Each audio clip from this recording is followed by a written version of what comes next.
Hi, everybody. It's Jane Johnston with the Bar Hill Group at Remax Cabosen. I thought I'd just do a little public service announcement today to talk to you about foreclosures. A lot of people feel that foreclosures are a deal, and I'm here to tell you they're not. So here's the process. When somebody lists a property, what happens normally is somebody else will write an offer and then it's accepted. You remove your conditions and then you purchase the property if all goes well. In a foreclosure, that's very different. So usually what happens in a foreclosure is somebody has missed a few payments or they owe money, somebody's put a lien on the property, and then they call in the loan. And right now, what's happening generally is the first lender will be the one who will be calling in the loan. So you've maybe gone into financial difficulty and you've missed a payment or two. And so the bank calls you and says, "What's going on?" And you're like, "Oh, okay."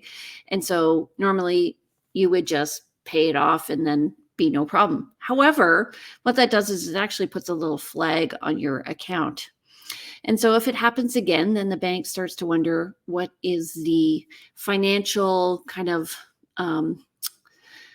solubility, I guess, of somebody. What is their ability to continue paying off their mortgage? And they may, what is called an issue foreclosure proceedings. So they would go to the court and they would ask for what's called an order nisi, which would mean that your place would then be placed into foreclosure.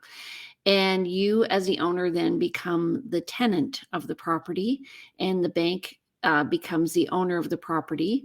And then they assign a lawyer to sell the property, and the lawyer hires a realtor.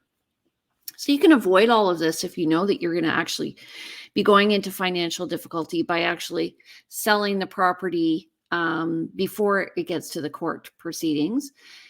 And the court will usually allow it to go through, and it's actually a way easier process. But the foreclosure process is a little more detailed. So you have the listing come on the market, and the reason why I'm talking to you about this today is because there's a really nice listing that just came on, and I've had a few people inquire about it. So anyway, you go and view the property, and I suggest you don't actually write on it if you're interested. Or if another offer comes in, you just let that offer go through. And once it's accepted, after they've removed their conditions, you will then be told when the court date is going to happen. And usually that's 2 or 3 weeks out. And in Victoria, it's on a Thursday morning. So then what you do is you submit a copy of the MLS sheet and your financing. You go to your mortgage broker and you get qualified to write an offer. And you will get an opportunity to go into court.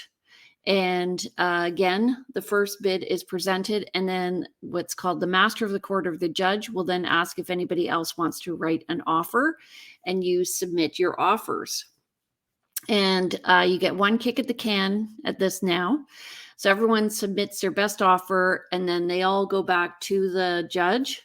The judge or master of the court then makes a decision, and then the property's yours. So what do you have to do? You have to have your deposit in place. So you give it to your realtor. The realtor will then have a copy of that at the brokerage that it's being placed into trust. The second is you have to have an unconditional offer. So you can't have any conditions of inspection. You have to have had that all done beforehand. You have to understand that the property is being sold as is, where is, which means that you will not have the property cleaned up if it's a mess. Also, if the former owners are in there, they have to be given notice to move out. And they have to move out tout de suite. You also have no guarantee what the property is going to look like when you take possession. And sometimes if you have tenants in there who aren't particularly happy about selling, they can leave a real mess. So everybody is looking at foreclosures as a deal. It's not a deal. It's actually a very emotional process for the seller who's become the tenant. They've had to give up everything. And for the buyer, you have to be kind of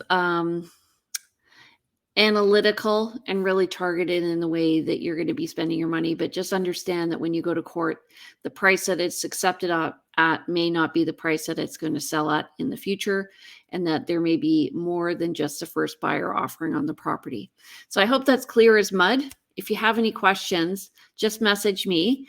You can reach me at the Briar Hill Group at gmail.com. You can give me a call at 250-744-0775. And you can watch videos like this at briarhillgroup.com and vancouverislandtime.com, where we talk about neighborhoods and housing. If you want more information about what your house is worth in your neighborhood, let me know. All right, everybody, have a great day.